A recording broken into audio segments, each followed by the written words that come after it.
I thought you needed a break, so now we're in. Okay, welcome back. Influenza, frequently complicated with pneumonia. To prevent any case of the Kansas flu, stay at home. Wait. Oh yeah, you changed it. I was like, did they actually Yeah, call it the Kansas flu? It's like, no, no, that was me. I am really not. I mean, that's just some racist political crap. mm-hmm. The it got called the Spanish flu because the Spanish newspapers were the first ones to mention it. Hmm. Aha.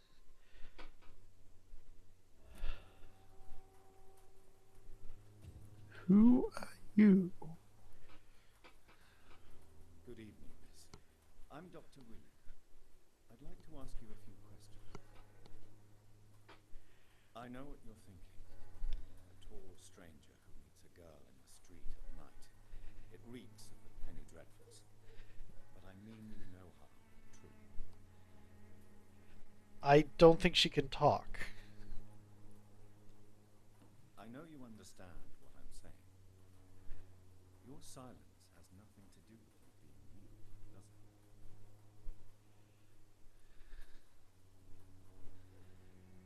You don't seem to need my medical attention for now.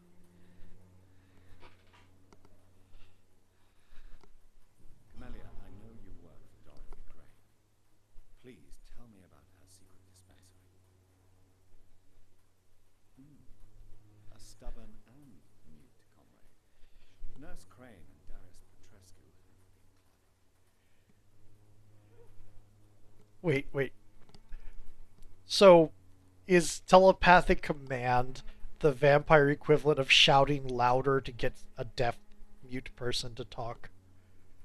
Something like that. But she has a mesmerize what rating of 5. Mm-hmm. So, very well. She's very high will. hmm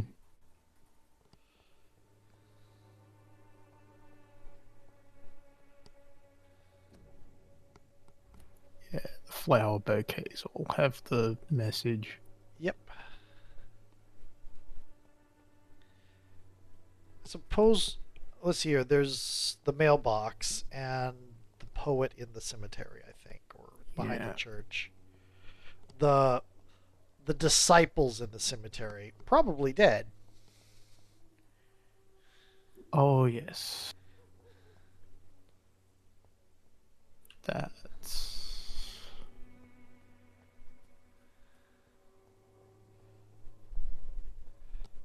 Red mean, I cannot enter. yep.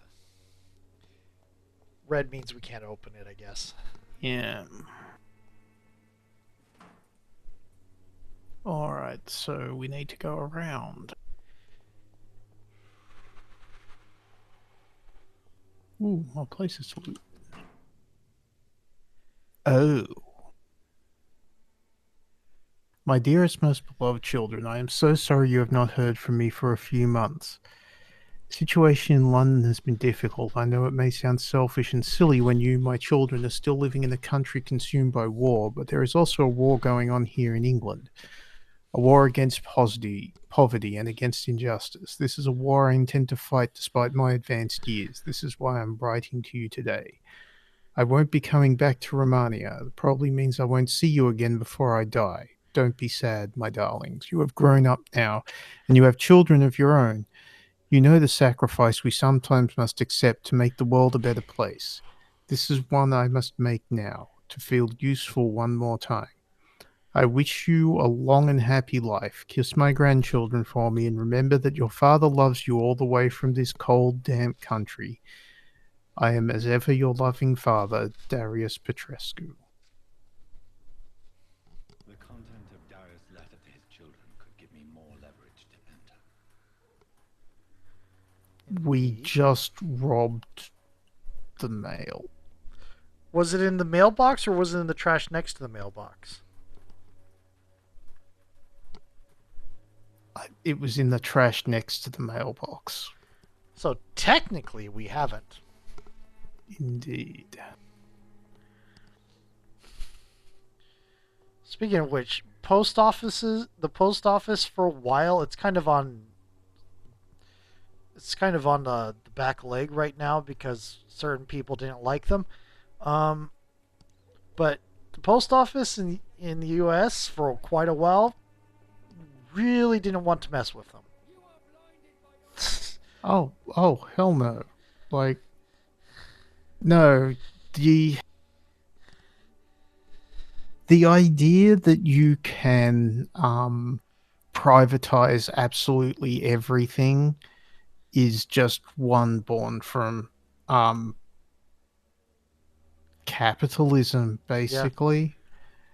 Um, if you want everything to be effective, it can't all be privately run. right. But the thing I was saying is the post office for quite a while had a reputation for being its law enforcement division being absolutely rabid.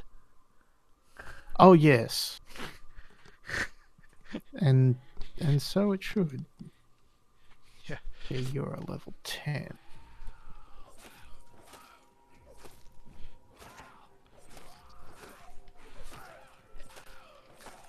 That level 10 had an ability of summon. I've call friends. He spent a tension point.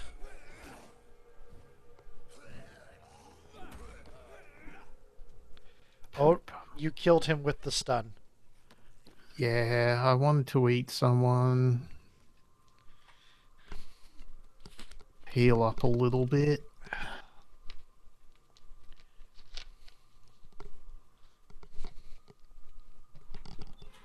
I'm as a note.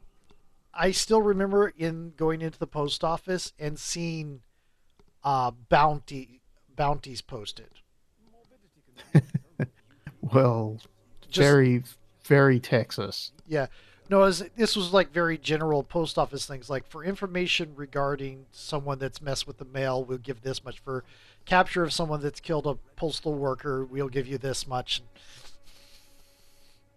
Wow.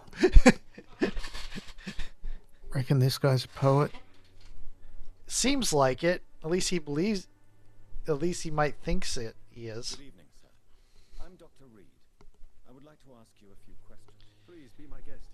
Although I may not be the best informant regarding this part of town, my words speak about that which the eyes cannot see. He took a extra serving of I'm Chen. a poet, sir.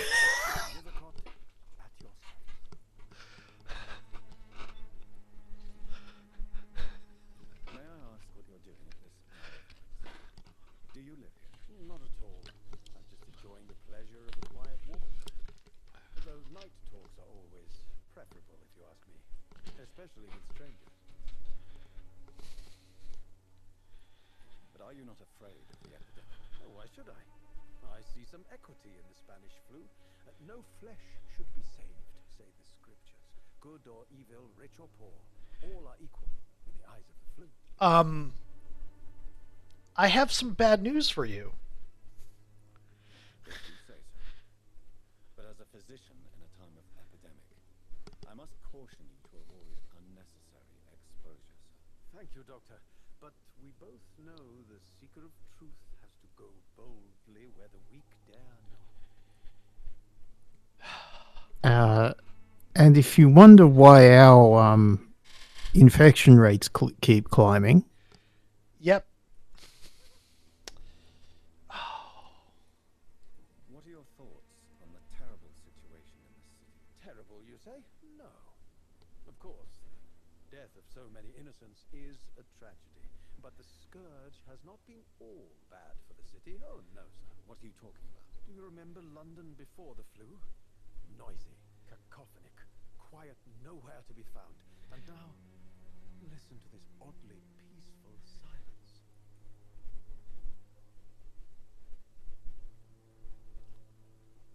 So much self-absorption.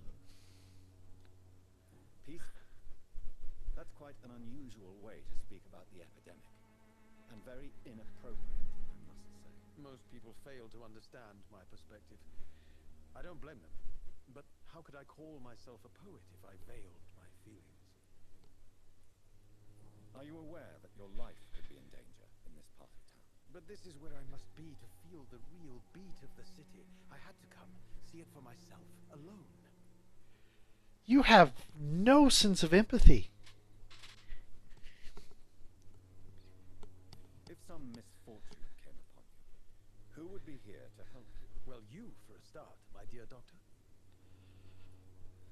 I understand your need for solitude, but it's not safe around here. I don't care.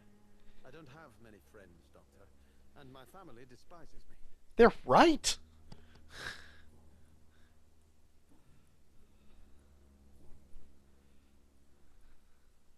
Tell me, Mr. Nethercott, why seek inspiration in Whitechapel? The place is not beautiful per se, but how to explain it? Stirring and challenging.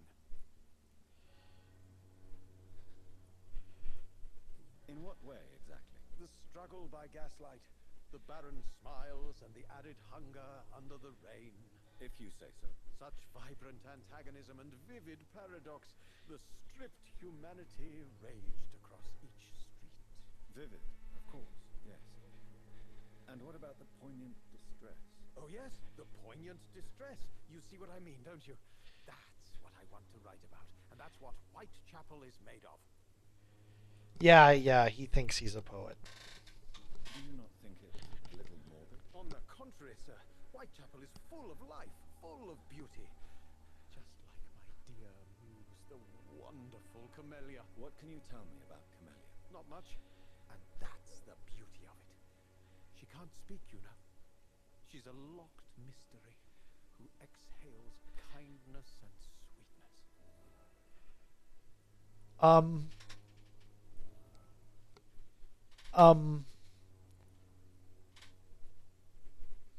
And have you ever tried to learn more about her? Where she lives, how she survives, whom she may know? Maybe I prefer she remains an enigma. Reality can be so dull, don't you think? Yeah, you don't really care about her. You have this image that you like. Truth. Mm-hmm. One day, perhaps, I'll ask her to come with me. But will she still be my wild flower of Whitechapel if she moves uptown?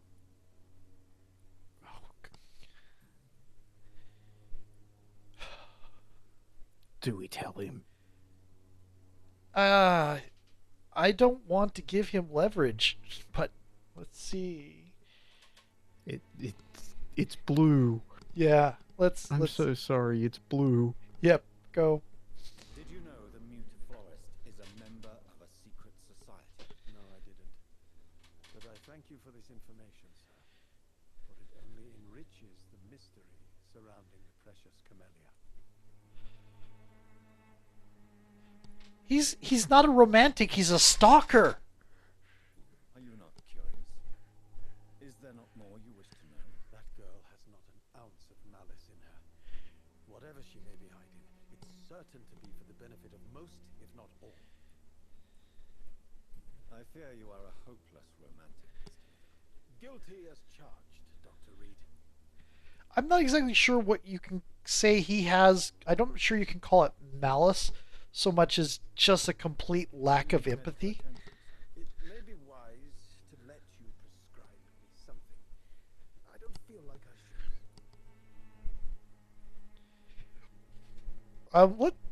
What is it? No, let's save. Cold. Yeah. I'm sort of the sort of with this. We have medicine. We should give it. I understand your appetite for words and macabre beauty, sir. But you should be more careful. The nutrition of my mind is more important than my physical health. But I appreciate your concern, sir.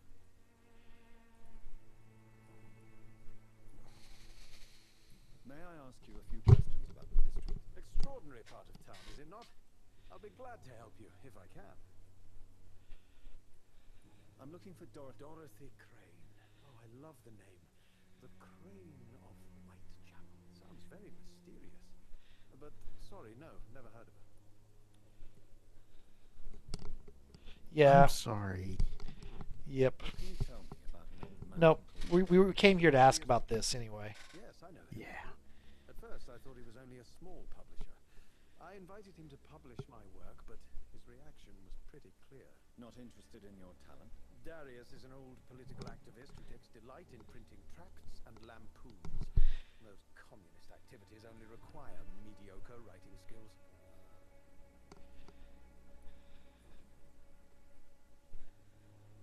Okay. Have we covered everything? I'll leave you alone. Yeah. Darius is a bit less of a mystery now. It should not be that difficult to incite him to let me in. Oh god. I mean, okay. So he's not actively trying to harm people. He's just completely self-absorbed and up his own rear. Oh yes, no, he's a poet from uptown who slums it so that for inspiration. Yep. I mean, it's not like he's genuinely experiencing any of the emotions he's probably trying to write about. Yeah. Because it's all very distant. He just heard about, these famous poets that experienced this kind of stuff and wrote these wonderful, well-regarded works. And maybe I should go see what this is about. Maybe I'll get famous that way. I'm rich. I deserve that. I mean, you know me. You know how much I love the morbid and the gothic, and I've talked so much in this Let's Play about how much I love the atmosphere and everything. Yeah. I mean, you're currently playing a mythocyan vampire lady in my Scion game. Yes, this is very true. But I would like to think that, I mean, I don't go slumming it. I don't need to. I'm poor as shit. But Hello, young man. I'm Dr. Reed, and I would like to ask you a few questions. May I enter, please? Sorry, no, sir. My father does not like to enter our house. Your father is worried about you, boy. He asked me to look for you. So my father actually worries about me. Okay. Come on in. Who is he? I'm Harry, by the way. I have no idea. Rooms are soaked with glue. Oh, the love letter. Right. We You found- don't mind if I... Yeah, no. We found on the dead body. Yeah. Yeah. Sorry, just gonna steal all of his stuff. Yep. It's If- okay, I'm a doctor. Oh, you have a safe. Large box of pills. Awesome. We can definitely use those. I feel terrible. Pain and suffering in this world. Do you know the poet around the back Yeah. of the chair? So that's the difference. He's actually experiencing pain and suffering. A few questions. Mm. I'm not bothered. What could be worse?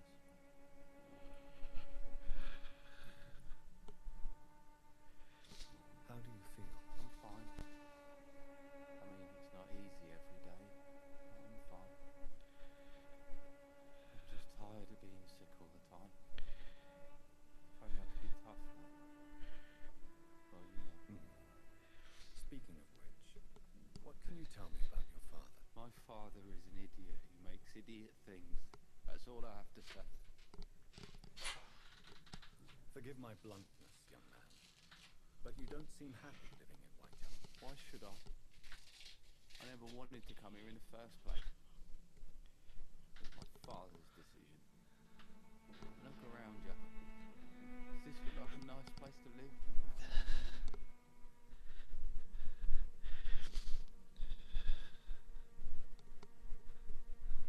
Your situation can only improve. That's left-handed compliment. Mhm. And it's not true because it could seriously get worse. Yeah. What do you think? I think you have a place to call home. You have a roof over your head, a place to call home. Many people here are not as lucky, you know. That's exactly what my father says. Harry, you should be grateful for what you've got. I wasn't even consulted when we moved here. If life here is so terrible for you, why don't you just leave this place? Have you ever spoken to your father about it? I don't go outside. It terrifies me so. I went outside once without my father noticing and I saw terrible things. Bloody and frightening things. So that's why you stay at home all day? For fear of the epidemic? I'm not afraid of disease or death, Dr. Reed. It's the living I'm afraid of. Does he mean living people or the act of living, or both? Do you remember when Barrett Lewis was close to your family? To your mother? Not really. I was too young. But I remember it was a happier time. Mr. Lewis was funny. He often had dinner with us. Oh, you're an illegitimate kid. How Is was what's he being towards you? He was implied here. I guess. Mm-hmm. He never forgot my birthday. I hate that term. There is no real good term. I like books Why are you sad? because it hurts to remember a time when my father used to laugh and smile. It hurts to realise he's as sad as me now. Well, you're not at all. You should write this down and sell it. Do you know Nurse Dorothy Crane from the Pembroke Hospital? I'd like to know more about her. Yes, I know her. She came here to examine me when I was very sick. She said I should go out more. Do you need any medical help, young man? Yes, I do. I feel so tired. I don't know if it's the academic, but everything seems so hard.